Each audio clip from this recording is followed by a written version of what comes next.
Hi guys, Assalamu alaikum. Welcome back to my channel.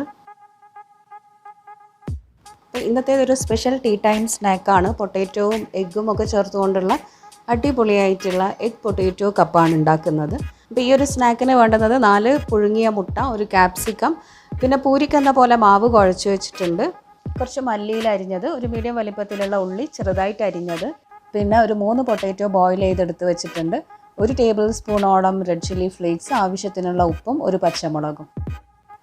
ഇനിയിപ്പോൾ ഒരു mix റെഡിയാക്കണം. അപ്പോൾ ഞാനിപ്പോൾ ഒരു ബൗളിലേക്ക് ക്യാപ്സിക്കം പകുതി കട്ട് ചെയ്തെടുത്ത് വെച്ചിട്ടുണ്ട്, അതേപോലെ തന്നെ അരിഞ്ഞ് വെച്ചിട്ടുള്ള സവാള, പിന്നെ റെഡ് ചില്ലി ഫ്ലേക്സ്, ആവശ്യത്തിനുള്ള ഉപ്പ് ചേർത്ത് കൊടുക്കാം. ഉരുളക്കിഴങ്ങ് വേവിക്കുമ്പം അതിൽ കുറച്ച് ഉപ്പും വെളുത്തുള്ളിയും ഇട്ടിട്ട് വേവിച്ചെടുത്തതാണ്. അപ്പോൾ നോക്കിയിട്ട് വേണം നമ്മളിതിലേക്ക് ഇനി ഉപ്പ് ചേർത്ത് കൊടുക്കാൻ. ഇനിയിപ്പോൾ ഇതിലേക്ക് വേവിച്ചിട്ട് ഉടച്ചെടുത്തിട്ടുള്ള ഉരുളക്കിഴങ്ങും കൂടെ ചേർത്ത് കൊടുക്കാം. എന്നിട്ട് ഈ ഒരു മിക്സ് നന്നായിട്ടൊന്ന് കൈ കൊണ്ട് തന്നെ കുഴച്ചെടുക്കണം.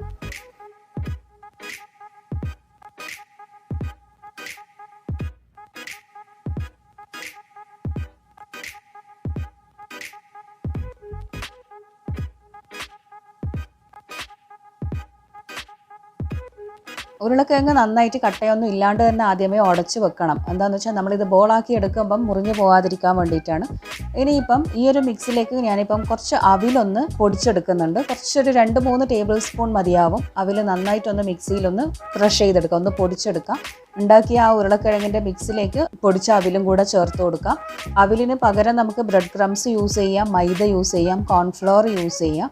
അപ്പം ഒരു വെറൈറ്റിക്ക് ആ ഒരു ടേസ്റ്റ് കിട്ടാൻ വേണ്ടിയിട്ടാണ് ഞാൻ അവിലെടുത്തത്. ഇനിയിപ്പം ഇതിലേക്ക് അരിഞ്ഞു വെച്ചിട്ടുള്ള മല്ലിയില ഫൈനലി ചേർത്ത് കൊടുത്തിട്ട് നന്നായി ഒന്ന് മിക്സ് ആക്കി എടുക്കാം. എല്ലാം കൂടെ ഇട്ട് നന്നായി ഒന്ന് കുഴച്ചെടുക്കണം.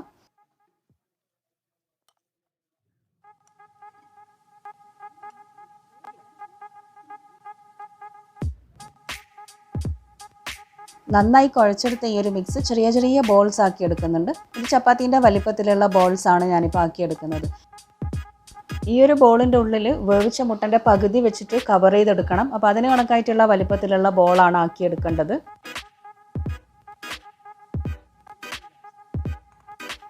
അങ്ങനെ ഇപ്പോൾ ഇതാ എല്ലാം ബോളാക്കി വെച്ചിട്ടുണ്ട്.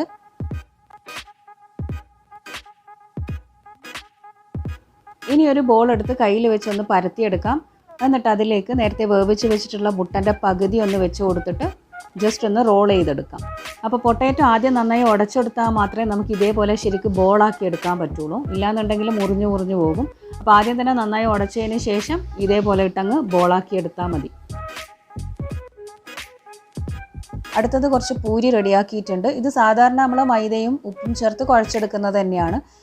വലുതായിട്ട് പരത്തിയിട്ട് റൗണ്ടായിട്ട് കട്ട് ചെയ്തെടുത്താൽ മതി. ഇനിയിപ്പം ഒരു പൂരി എടുത്തിട്ട് 4 സൈഡ് കട്ട് ചെയ്ത് കൊടുക്കാം. നടുഭാഗത്ത് കട്ട് ചെയ്യാണ്ട് 4 ഭാഗം മാത്രം കട്ട് ചെയ്ത് കൊടുത്താൽ മതി. നടുവിൽ കുറച്ച് വെള്ളം ഒന്ന് ജസ്റ്റ് തടവി കൊടുക്കുക. എന്നിട്ട് നേരത്തെ ഉണ്ടാക്കി വെച്ചിട്ടുള്ള ആ മുട്ട പൊട്ടാറ്റോ ബോൾ ഉണ്ടല്ലോ, അത് ഇതിൻ്റെ ഉള്ളിൽ വെച്ചിട്ട് 4 സൈഡിൽ നിന്നും കവർ ചെയ്ത് കൊടുക്കാം.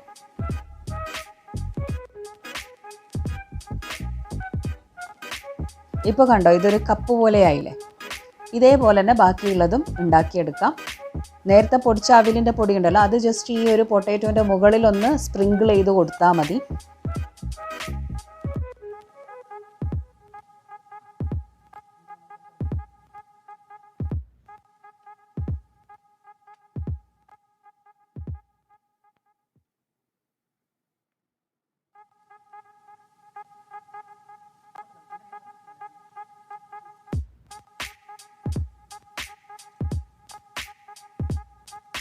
അങ്ങനെ ഇപ്പം ബാക്കിയുള്ളതും റെഡിയാക്കിയിട്ടുണ്ട്. ഇനിയിപ്പോൾ ഇത് ചൂടായ എണ്ണയിലിട്ടിട്ട് ഫ്രൈ ചെയ്തെടുക്കണം.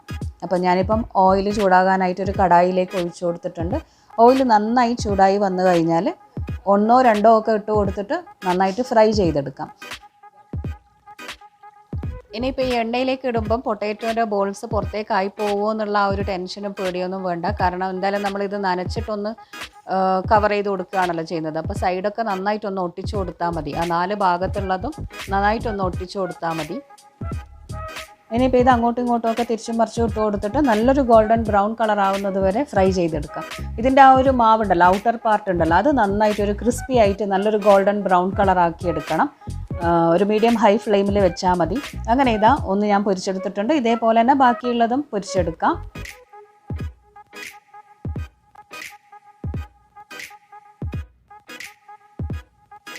അങ്ങനെ എല്ലാം ഞാനിതാ പൊരിച്ചെടുത്ത് വെച്ചിട്ടുണ്ട്. ഇനിയിപ്പോൾ നമുക്ക് ചൂടോട് കൂടിയിട്ട് തന്നെ ഇതങ്ങ് സെർവ് ചെയ്യാം.